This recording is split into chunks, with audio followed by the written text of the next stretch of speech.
Selamat pagi semuanya. Pada sesi hari ini kita akan melanjutkan dengan topik bank.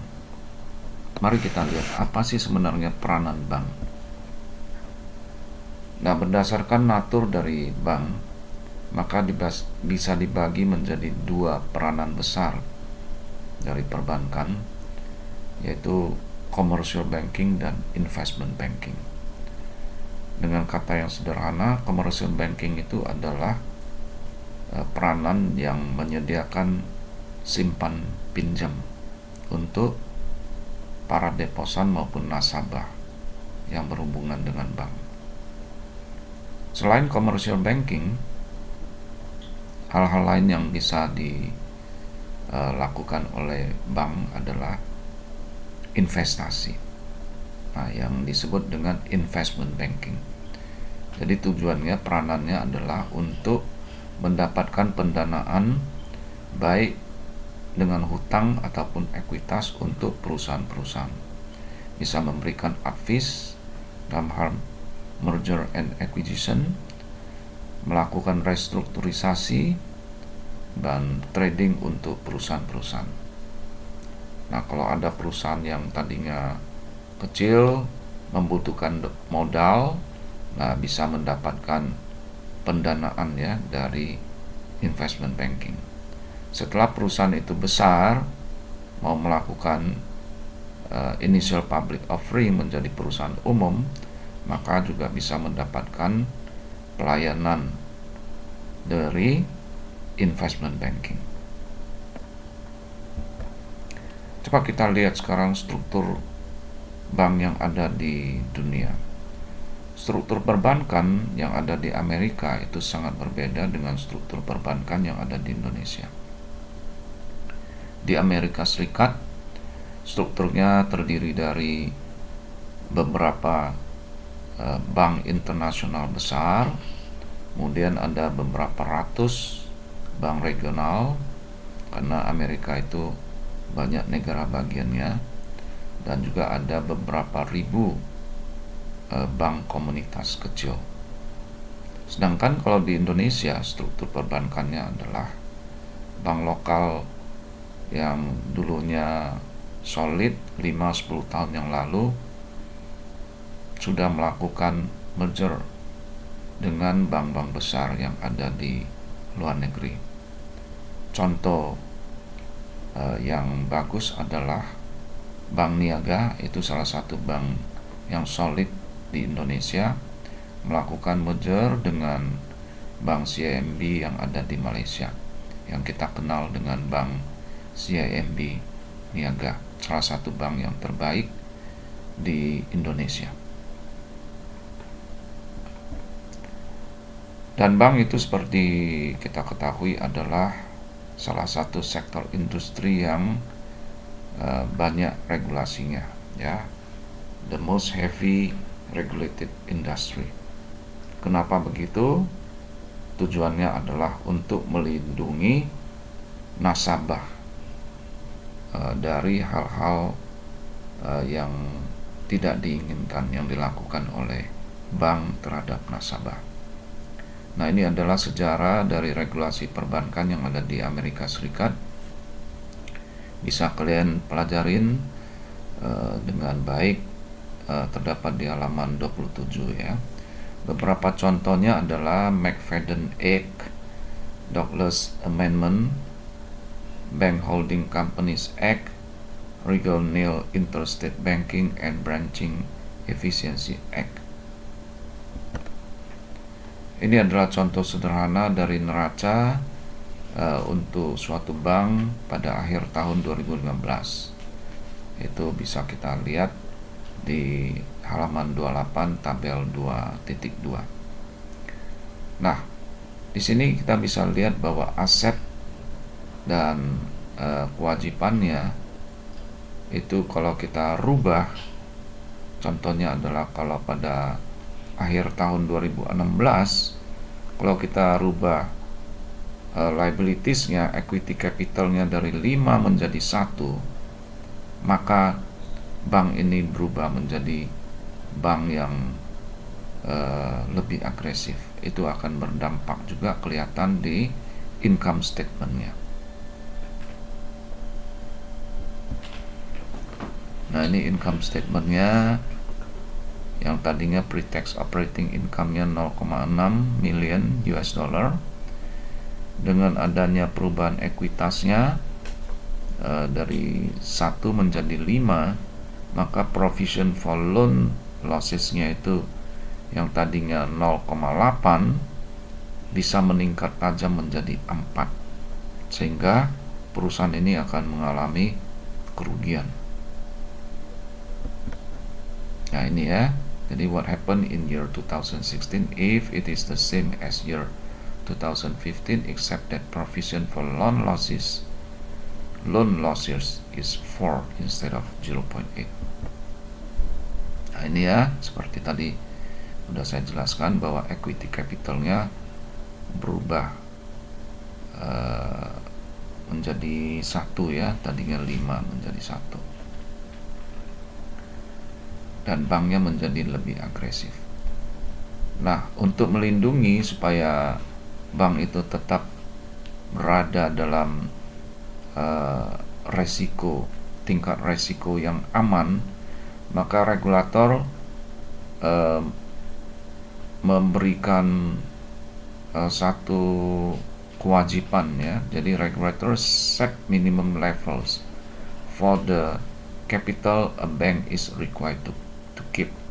Jadi bank itu harus menyediakan modal minimumnya dalam menghadapi resiko, baik itu resiko pasar, resiko kredit maupun resiko operasional setiap bank tersebut. Dan berdasarkan modal yang ada di bank tersebut, berdasarkan tingkatan resiko dari modal itu, maka modal itu bisa dibagi-bagi, dikategorikan menjadi tier-tier yang berbeda. Contohnya adalah ekuitas itu adalah tier 1 capital. Equity is an example of tier 1 capital. Subordinate long-term debt is an example of tier 2 capital. Kemudian ada juga program di dalam bank yang disebut dengan Deposit Insurance Program, yang sama dengan program yang disediakan oleh Lembaga Penjamin Simpanan yang ada di Indonesia, LPS.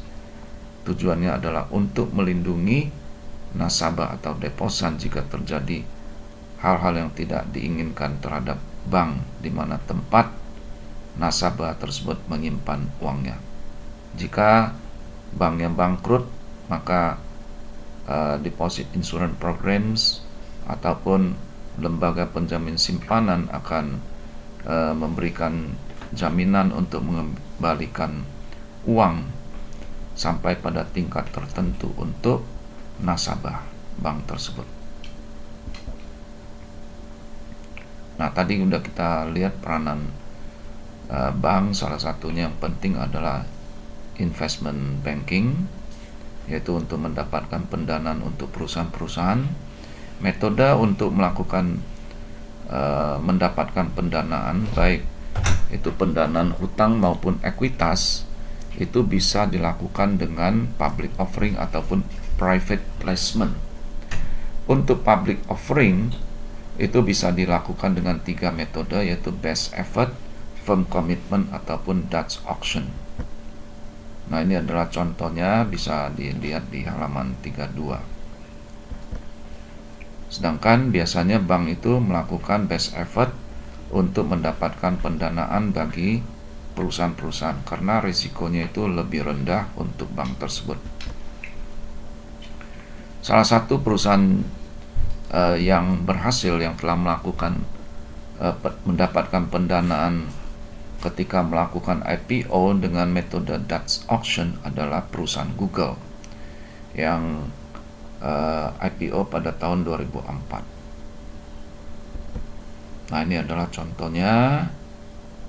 Ini bisa dilihat ada di buku ya, bagaimana perusahaan itu mendapatkan menjual ya saham 1 juta lembar saham dan memakai metode pelelangan ataupun yang kita sebut dengan auction.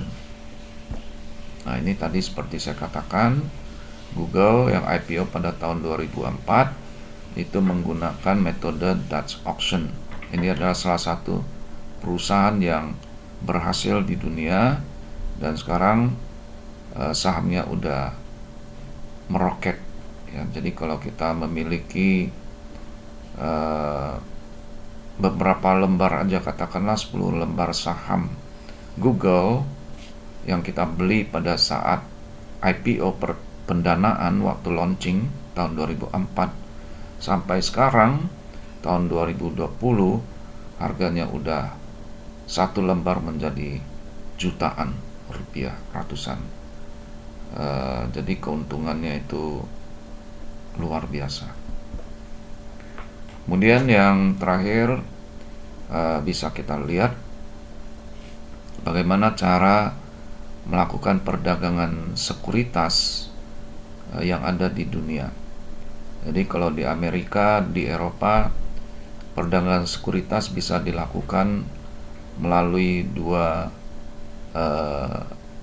media, yaitu satu melalui bursa, satu lagi melalui over the counter. Jadi bisa melalui exchange traded versus over the counter. Sedangkan kalau di Indonesia, perdagangan sekuritas itu biasanya dilakukan melalui Bursa Efek Indonesia ataupun Indonesian Stock Exchange. Dan yang terakhir akan saya bahas mengenai benturan kepentingan yang disebut dengan conflict of interest.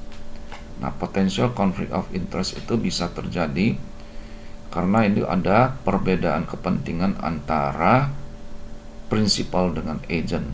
Hal ini berkaitan dengan agency theory, teori agensi, di mana terjadi conflict of interest between principal of an agent.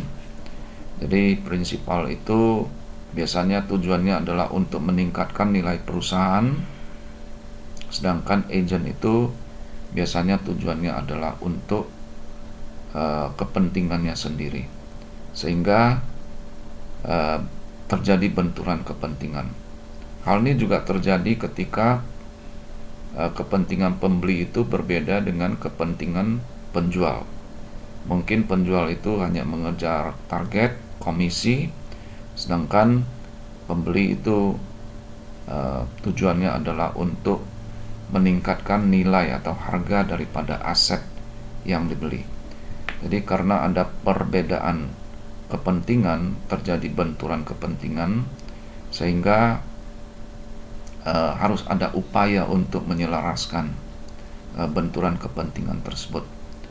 Jika benturan kepentingan tersebut tidak dikelola dengan baik, resikonya akan semakin tinggi dan akan sangat merugikan perusahaan.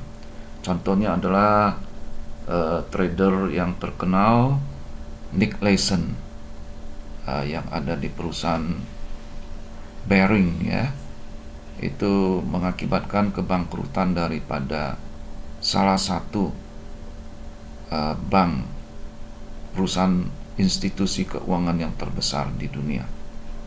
Sekian dan terima kasih.